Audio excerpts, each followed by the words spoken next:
Tras 2 meses de férreo bloqueo a la Franja de Gaza, el gobierno israelí ha finalmente autorizado el ingreso de alimentos al enclave. El anuncio llega mientras el ejército israelí lleva adelante una intensa operación terrestre que solo este domingo ha dejado más de 100 muertos. Al mismo tiempo, comienza una nueva ronda de negociaciones en Doha en busca de un alto el fuego con Hamás. Así comenzamos esta nueva edición de DW Noticias en vivo. Desde Berlín, titulares. Israel emite órdenes de evacuación para el sur de la franja, con lo que parece inminente un nuevo ataque en esa zona. Tendremos detalles de la operación terrestre desde Tel Aviv. También, con casi la totalidad de los votos escrutados en Rumania, el proeuropeísta Nicu Dan es matemáticamente el vencedor de las elecciones presidenciales de este domingo. En breve conectaremos con Bucarest para conocer la última hora. Y más adelante, el candidato proeuropeo Rafał Trzaskowski se impuso ligeramente al nacionalista de la oposición Karol Nawrocki en la primera vuelta de las elecciones presidenciales en Polonia. Ambos se enfrentarán en una segunda vuelta dentro de 2 semanas.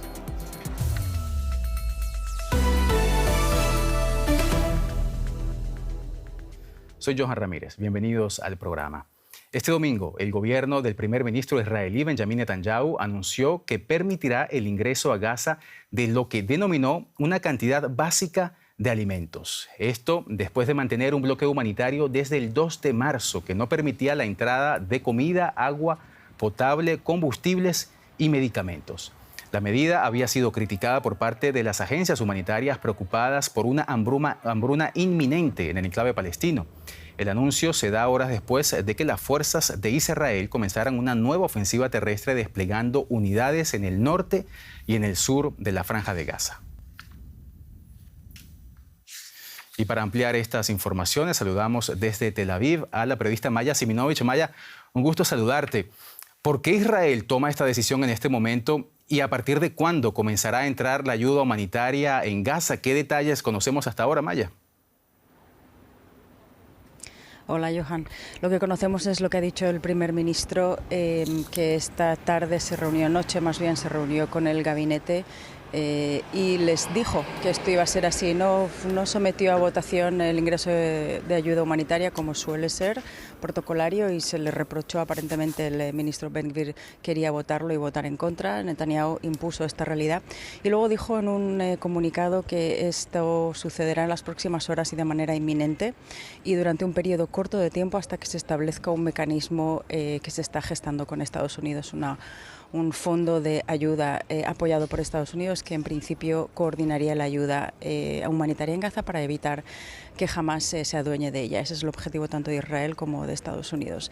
Y como digo, Netanyahu dijo que esto ha sido se ha decidido por un consejo del ejército israelí. Cuando dice esto, aquí se interpreta que es algo que no necesariamente él querría que pasase, sino que es algo que le están presionando. Y sí, Estados Unidos y Europa está presionando mucho para que esto suceda y parece que va a empezar a suceder en las próximas horas, como decimos.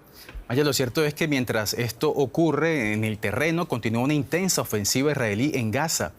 ¿Ha dado el gobierno información sobre esta nueva fase de la guerra? Lo pregunto porque ONGs advierten que entre los objetivos de la operación estaría, y citamos, destruir en su totalidad la franja y conquistar el territorio de forma permanente. ¿Se ha referido el gobierno a esas acusaciones? Bueno, el gobierno también es algo que no es homogéneo. Hay partes del gobierno que desde el principio de la guerra dicen que este es el fin, reocupar Gaza. El resto del gobierno calla con respecto a esto. Si se juntan los elementos de lo que se está viendo que está sucediendo en Gaza, así como también entrevistas, por ejemplo, hoy ha habido un reportaje publicado por un medio de investigación que se llama 972, en el que entrevistaban a soldados que contaban haber recibido órdenes de efectivamente destruir cuanto más mejor para evitar un regreso de la población.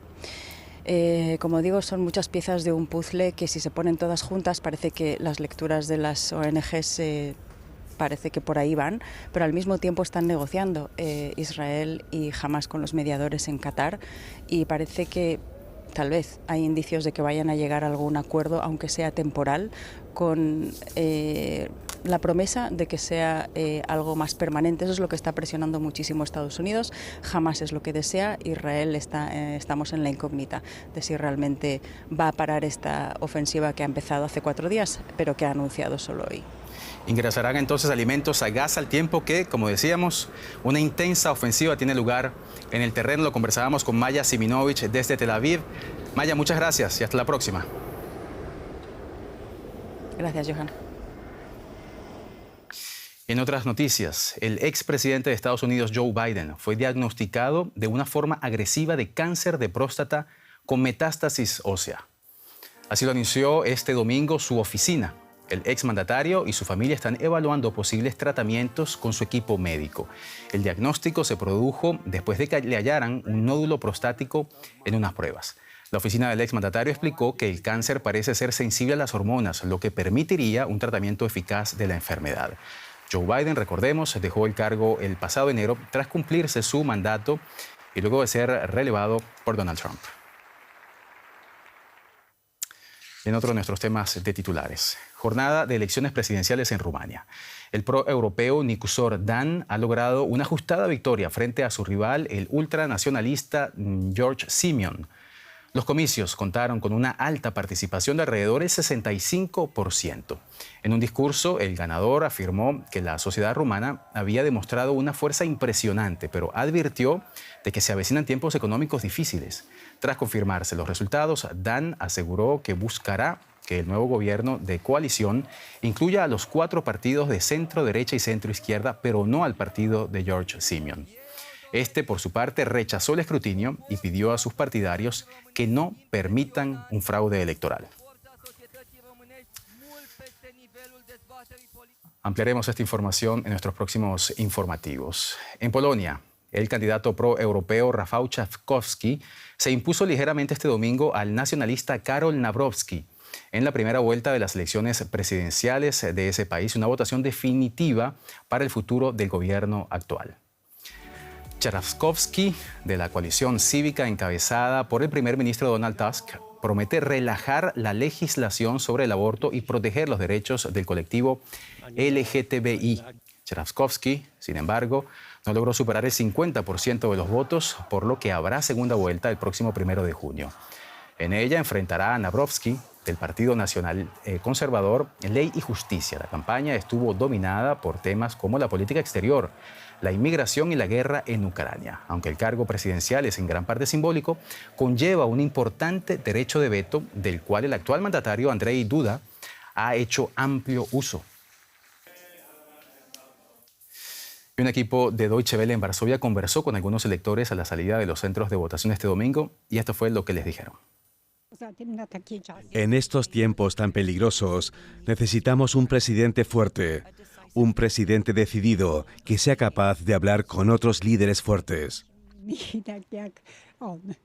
Me gustaría que otros países de Europa dejaran de tener una influencia en nuestro país para que Polonia vuelva a ser independiente y decida por sí misma su futuro y deje de tomar decisiones en función de lo que nos digan otros países.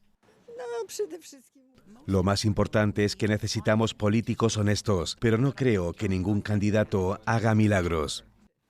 La Unión Europea está bien, también tener buenos vecinos, pero Polonia tiene que seguir siendo Polonia. Tenemos que ser justos entre nosotros, no como ahora. Ha sido un domingo electoral en Europa y es que en Portugal la coalición centro-derechista Alianza Democrática del actual primer ministro Luis Montenegro ha logrado un nuevo triunfo en las elecciones legislativas. En una apretada lucha por el segundo puesto, el Partido Socialista de Pedro Nuno Santos adelantó a la fuerza de ultraderecha Chega con menos de un punto porcentual de diferencia. Los dos quedarían con aproximadamente un 23% de los votos. Las elecciones se celebraron después de que Montenegro perdiera un voto de confianza del Parlamento debido a un escándalo de corrupción. Sin embargo, los resultados indican que Alianza Democrática obtuvo un mejor resultado que en 2024. La subida de los precios de la vivienda y los alquileres y el fuerte aumento de la inmigración han sido temas clave. Y demos un vistazo ahora a otros temas que también son noticia en el mundo hoy, 18 de mayo. En la ciudad de Bielefeld, en Alemania, la policía busca a un hombre que atacó e hirió al menos a 5 personas en la madrugada del domingo. Según las primeras informaciones, el sospechoso agredió a varios clientes en un bar antes de darse a la fuga. En el lugar del ataque se encontraron varios cuchillos. La policía continúa investigando para dar con su paradero. Y al menos 17 personas murieron en un incendio registrado en un edificio de comercios y viviendas en Hyderabad, en el sur de la India. Según las autoridades, las llamas se originaron por un cortocircuito en la planta baja que se propagó a los pisos superiores. En la India son frecuentes este tipo de accidentes debido a unas infraestructuras deficientes y la falta de mantenimiento. El Papa León XIV dio comienzo oficial a su pontificado con una misa multitudinaria en la Plaza de San Pedro en la Ciudad del Vaticano. En su primera homilía, el nuevo pontífice hizo un llamado a la unidad y al amor como ejes de su ministerio y criticó con dureza el sistema económico global al que acusó de marginar a los pobres. La ceremonia contó con la presencia de decenas de líderes mundiales y representantes religiosos en un evento cargado de simbolismo que dejó clara la orientación social y pastoral que León XIV pretende imprimir a su ministerio. El Papa León XIV saludó a decenas de miles de fieles y peregrinos durante su primer recorrido por la Plaza de San Pedro en el Papamóvil.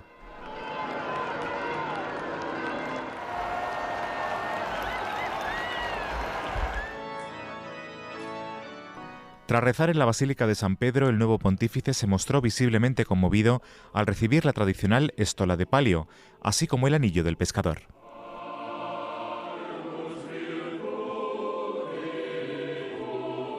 Luego el Papa celebró su homilía, exponiendo las prioridades de lo que será su papado. Frente a cientos de dignatarios, criticó un sistema económico que, según él, explota la naturaleza y a los pobres, y destacó el sufrimiento de las víctimas de los conflictos. Todavía vemos demasiada discordia, demasiadas heridas causadas por el odio, la violencia, los prejuicios, el miedo al diferente y un paradigma económico que explota los recursos de la tierra y margina a los más pobres. En Gaza, niños, familias, ancianos y demás sobrevivientes padecen hambre. En Myanmar, nuevas hostilidades se han cobrado vidas de jóvenes inocentes. Ucrania, martirizada, espera las negociaciones para lograr una paz justa y duradera.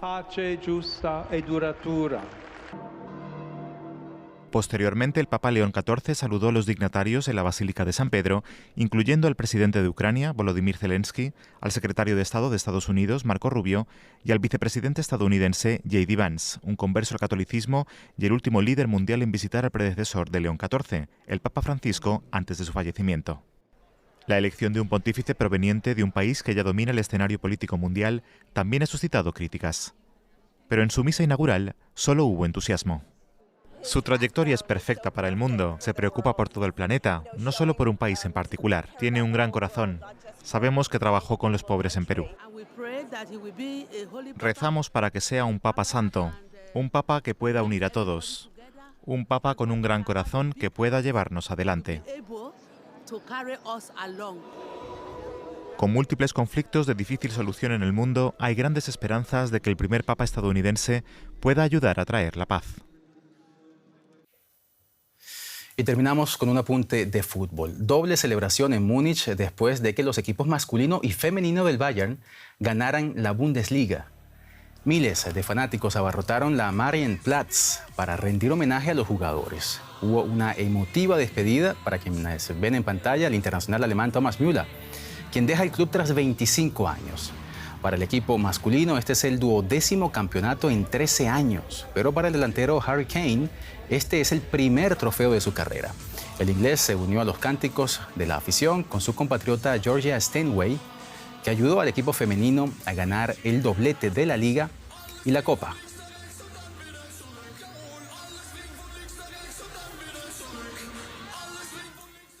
Y con estas imágenes de celebración llegamos al final de esta edición de DW Noticias en vivo desde Berlín. Desde donde quiera que nos hayan seguido, gracias por su confianza. No se despeguen, a la hora en punto. Volvemos aquí para seguir contándoles lo que está pasando en el mundo. Soy Johan Ramírez. Hasta entonces.